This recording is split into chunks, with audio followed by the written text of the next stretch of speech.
Our second point this morning. It gets scarier. God judges selfishness and laziness.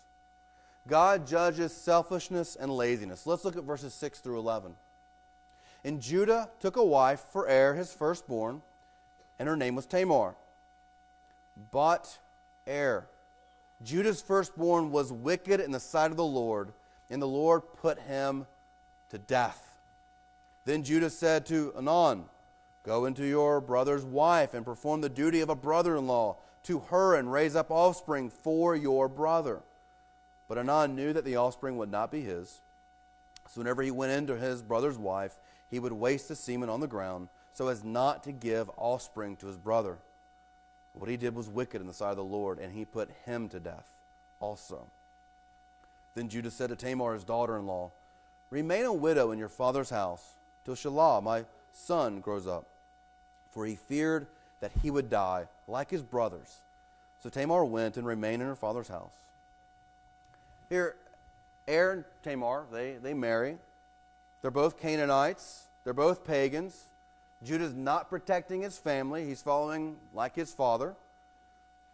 It's interesting, though, if we compare that to Abraham and Isaac and how they really sought to make sure their children didn't marry among the Canaanites. Abraham gave such warning, make sure he does not take a wife from the Canaanites. Here, Judah, it's just kind of it's who he's hanging out with. It's his friends. Why not? Now, it says that is wicked. His name actually is evil spelled backwards. We don't know what his wickedness is. What we do know is that God is always a just judge. And so did something that was worthy of death. But think about all the wickedness we've seen from the people of Israel thus far. They raped an entire city, Shechem. They've killed and slaughtered. Think about how evil the people of God have been. They too were worthy of God's judgment. They too are worthy of God and his wrath. They too are worthy of death. So why does God kill so quickly and prematurely, and not Abraham and Isaac and Jacob and Joseph, the brothers who stole their brother and sold him into slavery? Well, it's because God is sovereign in his love and his wrath. God is good, and he always makes good judgments. God is good and just, and we are all worthy of his judgment. But for some reason, God in his sovereignty and his sole authority chooses to show mercy.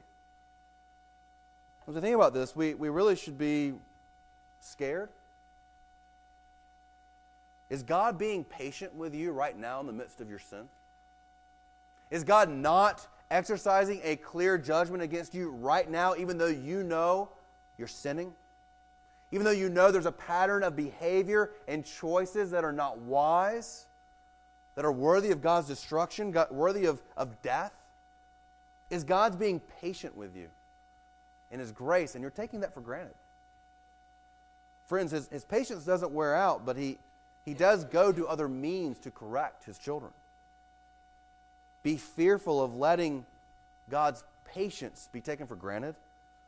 Be afraid of your sin and the consequences of it. Be afraid that God will not hold back anymore, and he will let you suffer the consequences of your sin.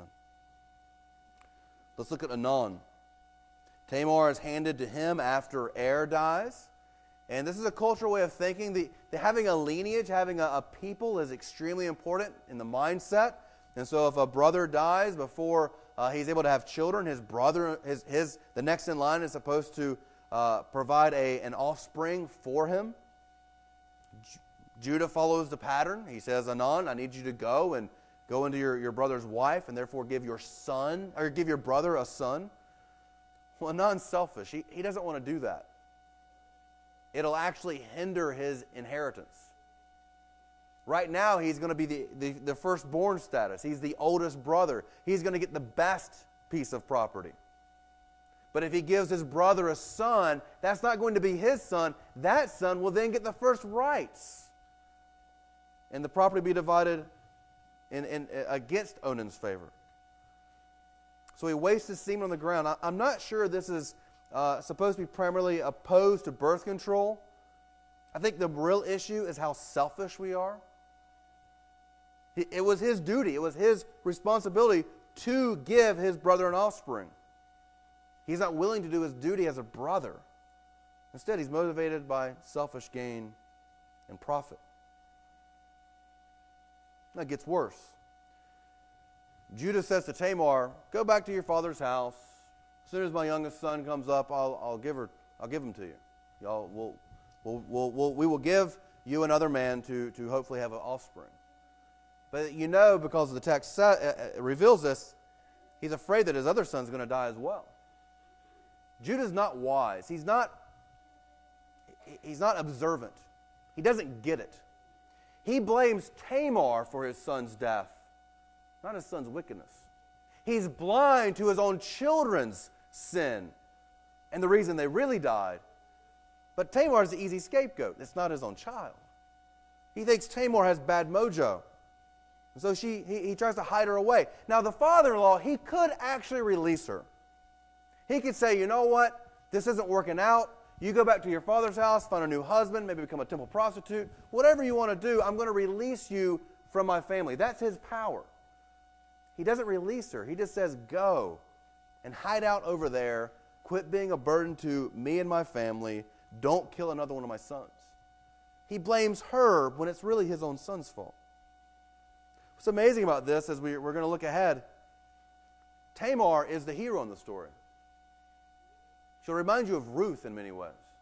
She's more faithful to the covenant and the covenant people than the covenant people themselves.